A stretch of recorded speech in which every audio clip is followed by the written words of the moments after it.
Olá, meus irmãos, a paz do Senhor Jesus, que Deus venha abençoar a sua vida nesta oportunidade. Nós estamos aqui para dar continuidade ao nosso segundo módulo, Pentateucos e Livro Histórico. Nós já vimos na aula passada sobre a experiência religiosa que os israelitas teve desde que eles se originaram, né, no passado, até a vinda de Jesus Cristo. E agora nós vamos estar falando sobre o valor religioso da Bíblia Sagrada. Nós sempre temos que olhar a Bíblia Sagrada de um ponto de vista espiritual, de um ponto de vista de uma revelação do sobrenatural para o intelecto humano, para que nós pudéssemos, assim, ter uma direção, termos um parâmetro para seguir. Portanto, é muito importante nós termos este parâmetro na nossa mente, na nossa alma, no nosso consciente, não é? Vamos para a página de número 21 da sua apostila, no 2.2, que fala sobre o valor religioso da Bíblia. A Bíblia é o maior legado literário da humanidade. Contudo, o seu valor verdadeiro não se firma substancialmente no seu fato literário. A riqueza da Bíblia consiste no caráter essencialmente religioso e espiritual da sua mensagem, que a transforma do livro sagrado por excelência, tanto para o povo de Israel quanto para a igreja cristã. O Antigo Testamento, como em toda a Bíblia, é reconhecido em sua origem como uma autêntica experiência religiosa. Deus se revelou ao povo de Israel na realidade de sua história e fez isso como o único Deus, Criador e Senhor do universo e também da história, não se assemelhando a nenhuma outra experiência humana.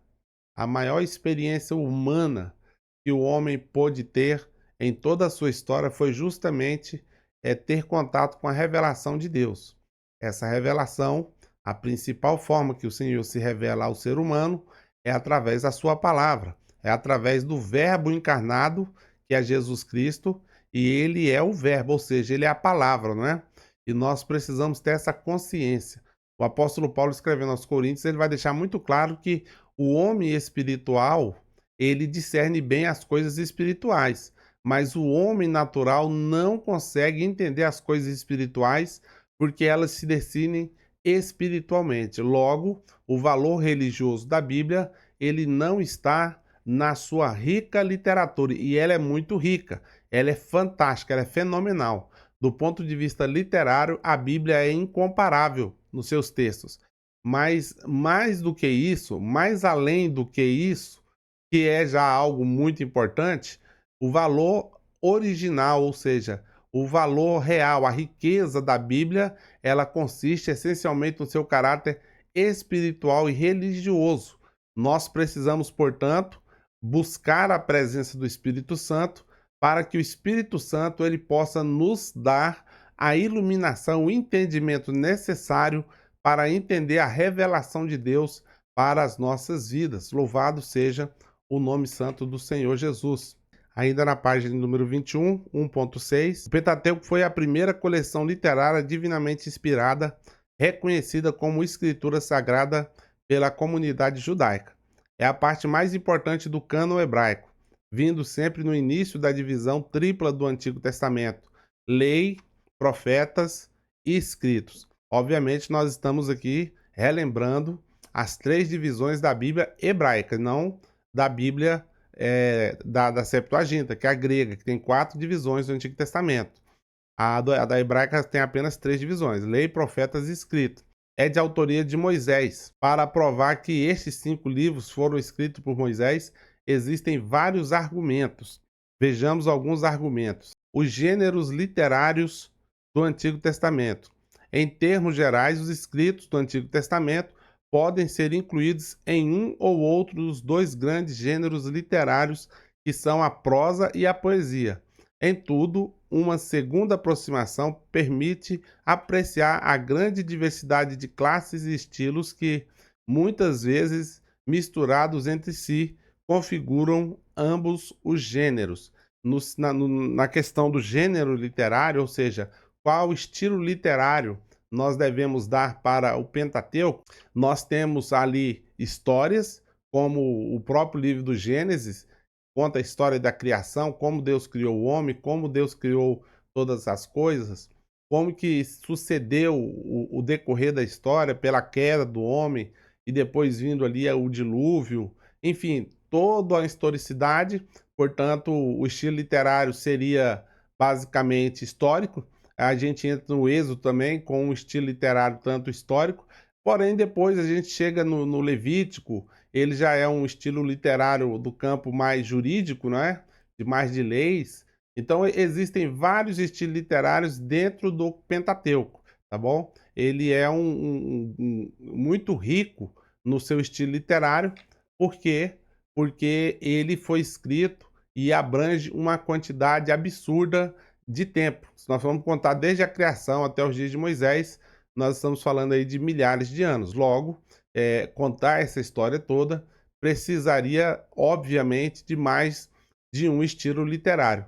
Porém, né, como Moisés ele foi instruído em toda a ciência do Egito, Moisés ele tinha completa capacidade de escrever esses textos e deixar muito claro os seus estilos literários. Moisés não era uma pessoa incapacitada, não era uma pessoa limitada, muito pelo contrário.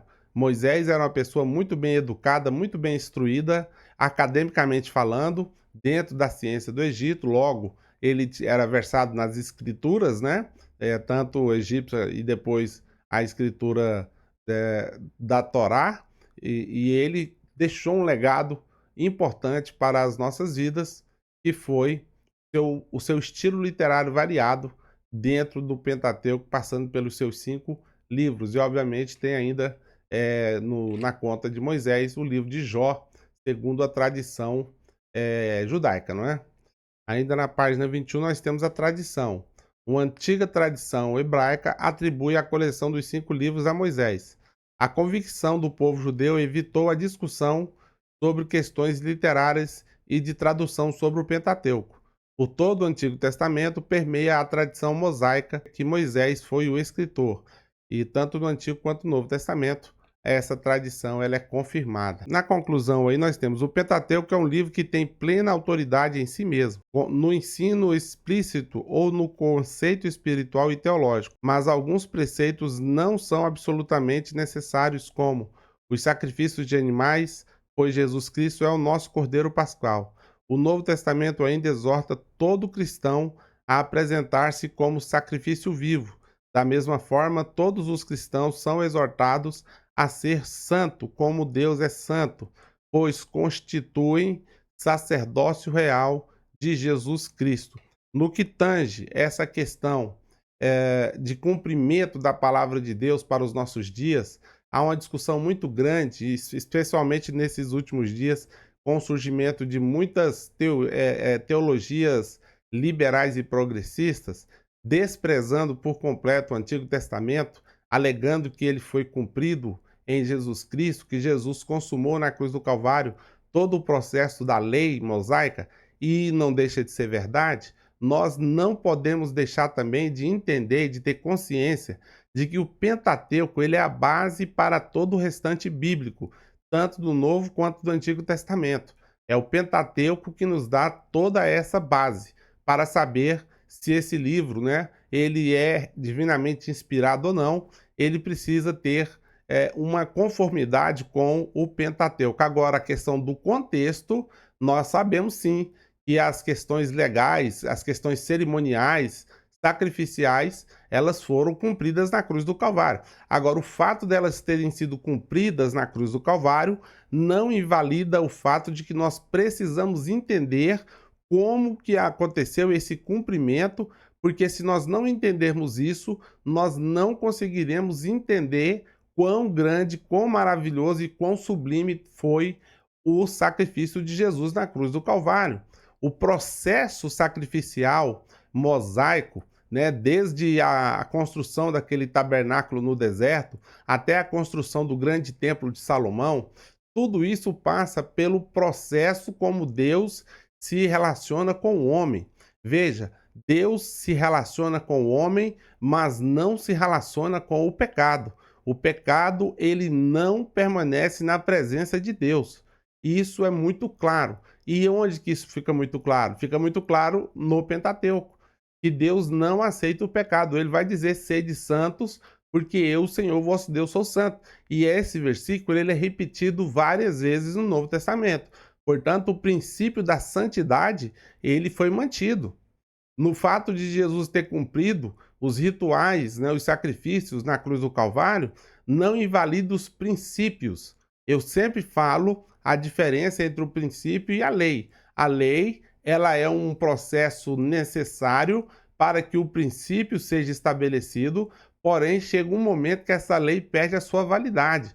Mas o princípio jamais, é eterno. Ele nunca vai perder a sua validade. Nós precisamos ter essa consciência e jamais nos esquecer, porque o dia que a gente esquecer da grandeza, da importância e do processo com o qual os sacrifícios eram realizados, nós não conseguiremos dar o valor necessário para o sacrifício de Jesus na cruz do Calvário. Isso precisa ficar muito claro nos nossos dias, porque tem muita gente se esquecendo por que que serve a Deus, por que que é crente e por que que participa ou é membro de uma determinada igreja.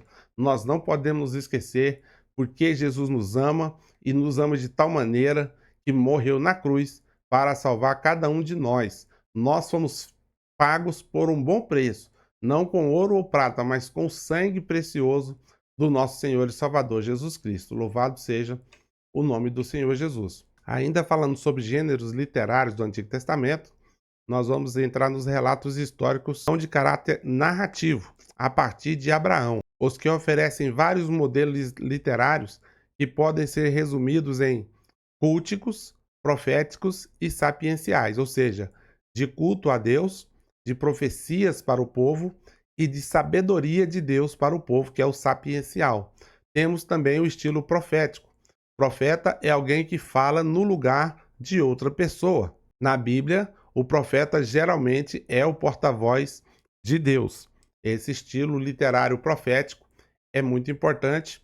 Por quê? Porque ele traz essa realidade de que o profeta ele tem um objetivo único na sua vida, de se tornar porta-voz de Deus para o povo. Nós chamamos o profeta como boca de Deus para a humanidade. Vocês se lembram que nós já falamos do sacerdote? E o sacerdote ele era boca das pessoas para Deus? Ele representava as pessoas diante de Deus? Pois é, o profeta é o sentido inverso. Ele representa a vontade de Deus para o povo.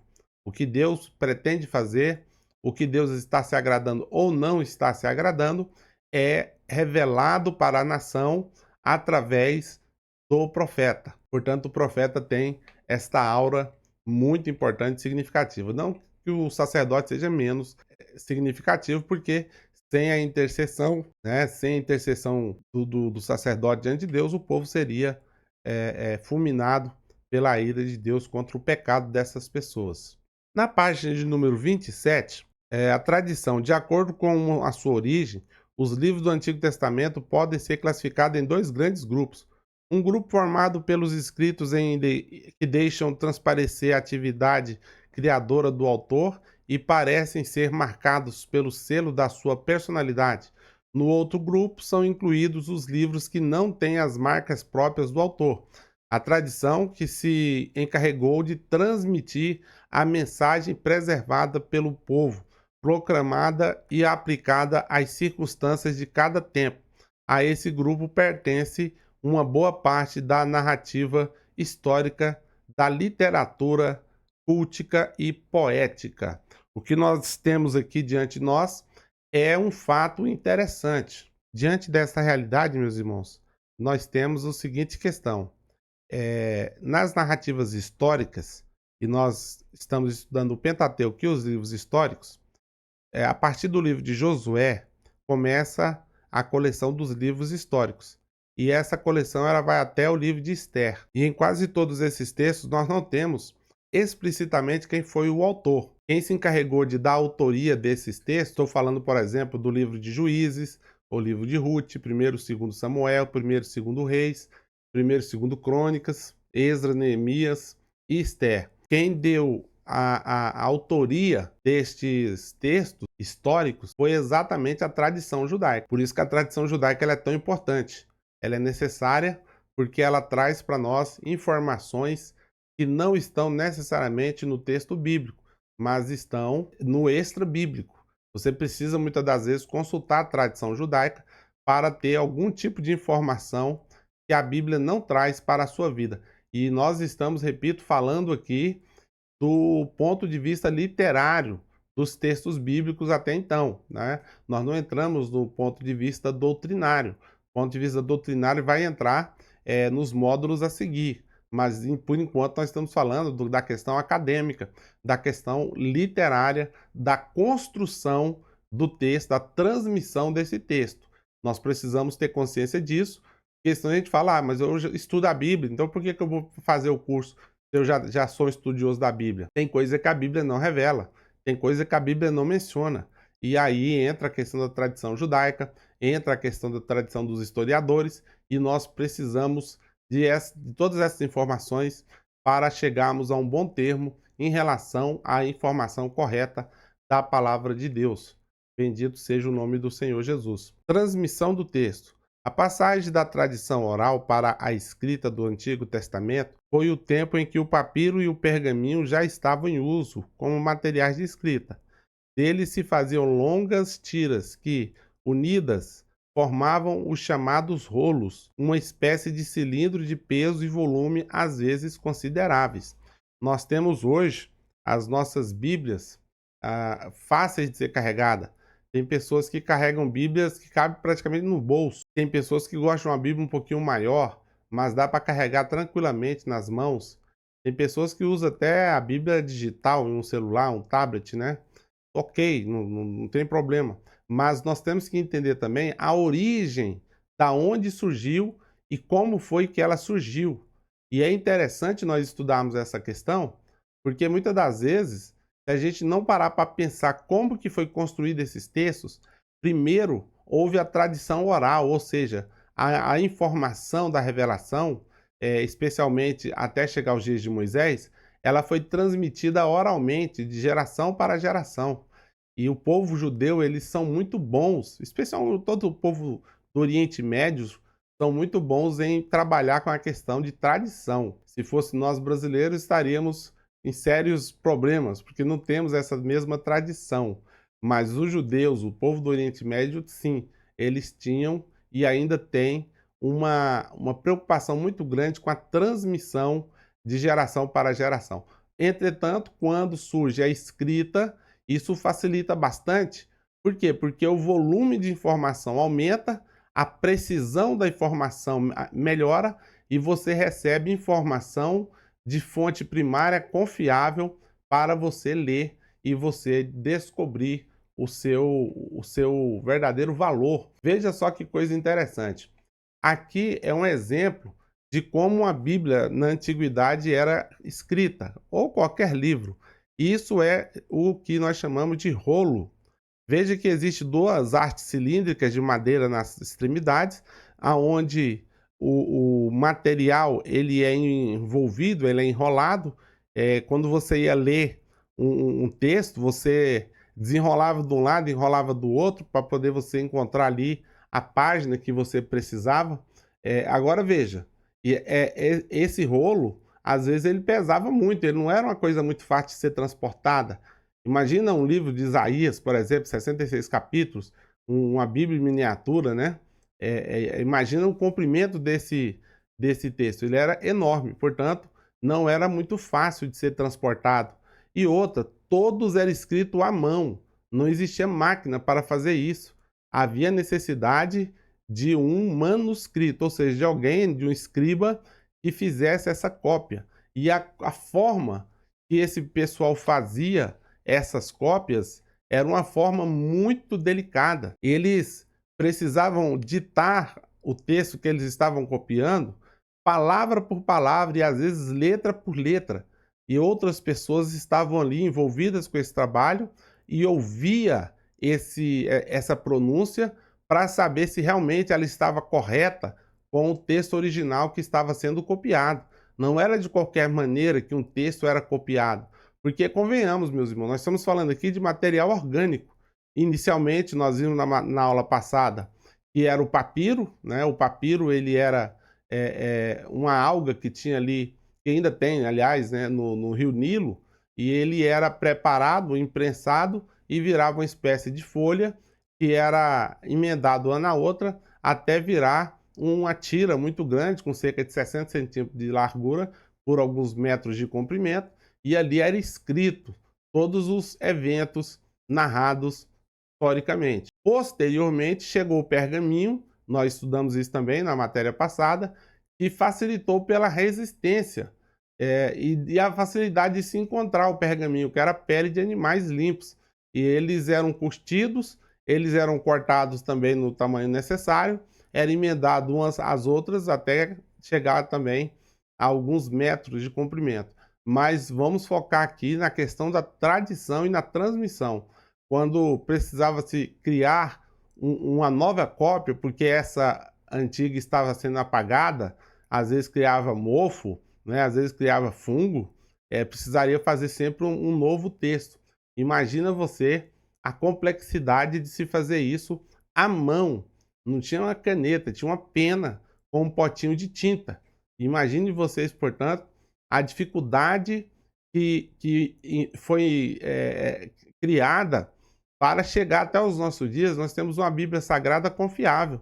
Foi porque pessoas, homens fiéis e piedosos, temente a Deus, tiveram a preocupação de transmitir essas informações através do seu conhecimento e através da sua dedicação, do seu trabalho extenuante, que durava meses, às vezes, né, para que esse pergaminho ficasse pronto. Nós temos, portanto, aí um exemplo do esforço no reino de Deus, que muitas das vezes hoje a gente não tem, a gente não valoriza uma Bíblia, a gente não procura conhecer bem o texto que chegou até os nossos dias, e isso é muito preocupante, porque se nós não conhecermos o texto, a Bíblia fala: conhecereis a verdade, e a verdade vos libertará. Sem conhecer a palavra de Deus, nós não temos como argumentar acerca da nossa salvação. Daí a importância de se ter o texto tanto nas mãos, mas principalmente no coração, como disse o salmista: escondi a tua palavra no meu coração para não pecar contra ti. A página 29 fala sobre a época dos patriarcas. A maioria dos personagens do Antigo Testamento era habitualmente denominada patriarca. Eram chefes de grupos familiares, seminômades, que iam de um lugar para outro em busca de comida e água para os seus rebanhos, não havendo chegado ainda à fase cultural do sedentarismo e dos trabalhos agrícolas. Os seus assentamentos eram, em geral, eventuais. Essa parte também ela é muito importante, porque ela traz uma realidade muito curiosa. As pessoas na antiguidade, e aí nós estamos falando do período dos patriarcas, né, de Jacó para trás, para Abraão, enfim, os seus antecedentes, eles não eram pessoas que viviam fixadas em um local, em uma cidade, né? Eles eram seminômades, ou seja, eles viviam em acampamentos, em tendas. E quando a comida daquela região ali ficava mais escassa, tanto para as pessoas quanto para os seus animais, eles desmontavam esse acampamento e rumavam para um determinado lugar, aonde julgavam eles ter mais recursos, ter mais água, ter mais comida, tanto para eles quanto para os seus animais. Essa é uma categoria seminômade. Quando nós chegamos mais para frente e o povo começa a se firmar em cidades, aí a história diz que esse povo passou a ser sedentarista, ou seja, eles não caminhavam em busca da comida. Daí as cidades fortificadas, muradas, onde ficava a nobreza, onde ficavam os líderes dessa tribo, desse grupo, e fora dos muros ficavam os camponeses. E esses camponeses tinham a responsabilidade de plantar e de colher para manter a alimentação dessas pessoas que viviam enclausuradas nessas fortificações, como por exemplo nós vemos na cidade de Jericó e na cidade de Jerusalém, em tantas outras cidades que eram muradas e os seus muros eram fortificados. Agora, obviamente, não caberia todo mundo dentro dessa cidade murada. Os camponeses viviam do lado de fora dos muros, porque eles precisavam de espaço para estar cultivando a terra, para estar plantando, colhendo, criando animais, para que assim a vida fosse possível para as tribos e depois as cidades que vieram a existir. Nós precisamos sempre ter isso em mente, porque, por exemplo, Abraão, ele saiu de Ur dos Caldeus, juntamente com seu pai, portanto, Terá é que é o responsável por sair de Ur dos Caldeus, eles vão rumando para o ocidente até chegar em Harã, que fica na Síria, e Terá chegando em Harã, ele se acomoda ali, ele acha que ali está ótimo para ele continuar vivendo, e Abraão continua a sua jornada rumando para o sul, chegando em Canaã, aonde o Senhor mostra aquela terra e lhe promete, dizendo que aquela terra seria para ele e para a sua descendência. Mas quem tomaria posse de fato dessa terra era a sua quarta descendência, depois que esse povo saísse do Egito. Deus já havia deixado claro que não era Abraão quem ia conquistar todo aquele território, mas sim a sua descendência, e a partir da sua descendência haveria um domínio sobre aquela região que nós conhecemos como Canaã, do povo hebreu. Né? E nós conhecemos muito bem a história de como se deu esta ocupação do povo hebreu. Eu trouxe aqui uma gravura de como os povos seminômades viviam. Eles viviam em tendas, em espaços relativamente abertos, onde havia um local propício para que eles encontrassem alimentos. Esse povo era chamado também de coletores, porque eles saíam para procurar alimento para as suas esposas, seus filhos, e também espaço para que eles criassem rebanhos de animais, geralmente ovelhas, né, ou gado, especialmente ovelhas e cabras, enfim, porque é um animal mais resistente, mais fácil de ser manuseado. Mas também tinha quem tivesse gado, e assim eles foram vivendo. Quando nessa região as coletas ficavam escassas, os pastos ficavam escassos, eles simplesmente desmontavam esse acampamento e seguia a viagem para uma outra localidade. Na página 40, os 10 mandamentos, chamado de Decálogo, né? A carta magna de Deus a Israel. Logo após tirar os israelitas do Egito, Deus lhe deu a lei por intermédio de Moisés. Afinal, o povo era composto de 600.000 homens, além das mulheres e crianças. E era preciso que, de imediato, fosse estabelecido um regulamento para que aqueles que foram libertos não se tornassem libertinos. Os que antes serviam a Faraó precisavam agora aprender a servir a Deus. As regras do Egito não valiam mais para os hebreus. Com a libertação começava uma nova vida, como um novo padrão de comportamento. Isso aqui também é muito notável, meus queridos irmãos, porque você imagina, enquanto eles estavam no Egito, eles seguiam as leis egípcias. Se você perguntasse para um hebreu no que ele acreditava, provavelmente ele ia te contar sobre algum deus egípcio, da mitologia egípcia, que é muito rica. Porém, são todos falsos deuses. Existe apenas um Deus verdadeiro. Eles tinham algum conhecimento desse Deus verdadeiro? Vagamente tinham, vagamente. É igual hoje em dia, tem muito crente que tem um conceito muito vago sobre Deus. Para que esse povo não ficasse sem lei, para que esse povo não ficasse sem regra, para que esse povo não ficasse sem o culto, sem o serviço sacrificial, enfim, para Deus, Deus providencia muito rapidamente, a partir do tempo em que Israel sai do Egito, logo que eles cruzam o Mar Vermelho, chegam no Sinai, que fica do outro lado do Mar Vermelho, como eu já mostrei no mapa para os irmãos, ali Deus revela as suas leis para Moisés. E o objetivo dessas leis é justamente trazer uma realidade para o povo, que Deus é um Deus que tem um padrão de comportamento. E ele exige dos seus súditos um padrão de comportamento. Nós chamamos isso de santificação. As pessoas precisavam ser liberta de todas as suas necessidades seculares, especialmente do campo de vista religioso, para dedicar-se exclusivamente ao único e poderoso Deus, que é o Yahvé, o Deus que se revelou para Abraão e posteriormente também de forma muito especial para Moisés.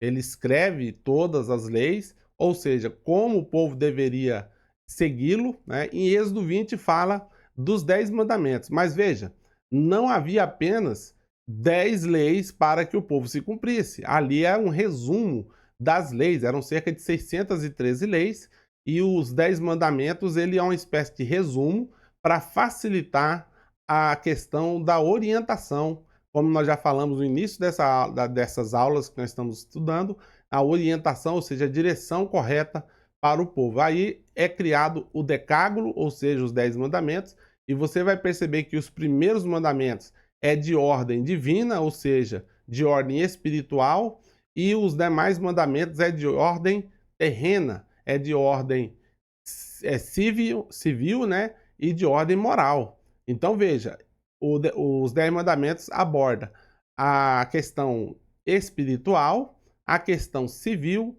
e a questão moral, assim como todas as leis que foi entregue para Moisés e de Moisés entregue para o povo, esses 3 aspectos da vida da existência humana eram contemplados: o aspecto espiritual, o aspecto moral e o aspecto civil. Você sempre precisa ter isso em mente, porque isso é importante.